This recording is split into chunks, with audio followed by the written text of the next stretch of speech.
I really love the word perspective. So remember why you do it, and remember that it's actually something that you feel, well, I assume you feel adds to your life. So make sure it's fun and enjoyable on the most part, but also remember that it's not necessarily about results. It's about the values you uphold and the behaviour you exhibit around your family and your work colleagues.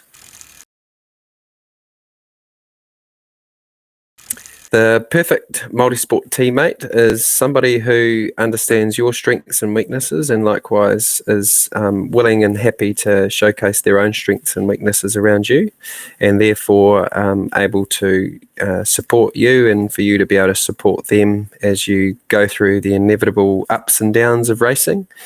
And to look after one another through the course of the race and have a lot of fun. Yeah, so my mental strategy for dealing with adversity in a race is just to come back to the process. So I used to have to consciously do this, whereas now it sort of just happens, whereby I know that the only way to deal with any thing that happens during a race, good or bad, is to just focus on the process at hand, whether that be just to turn good smooth pedal circles on the bike, or if I break my chain, to get my chain brake out and start the process of fixing it, because the moment your attention moves away from the process, you're just not achieving anything.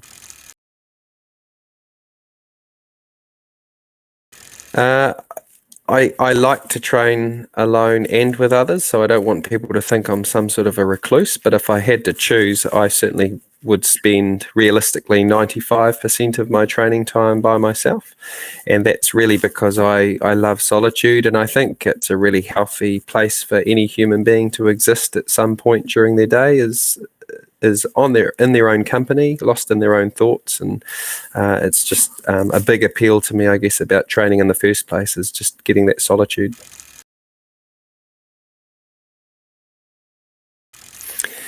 Yeah, so when it comes to race day performance, it's really important, I believe, to know your requirements, your numbers for both fueling, carbohydrates especially, and also hydration, both fluid intake and, as a important aspect of that fluid, the sodium content.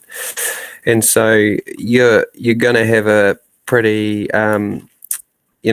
blurred thought process in the heat of battle. So it's really important before race day approaches to have a clear plan. So I just use an Excel spreadsheet. One column lists the requirements that I feel I need to hit per hour for carbs, fluids, sodium, and to some extent caffeine.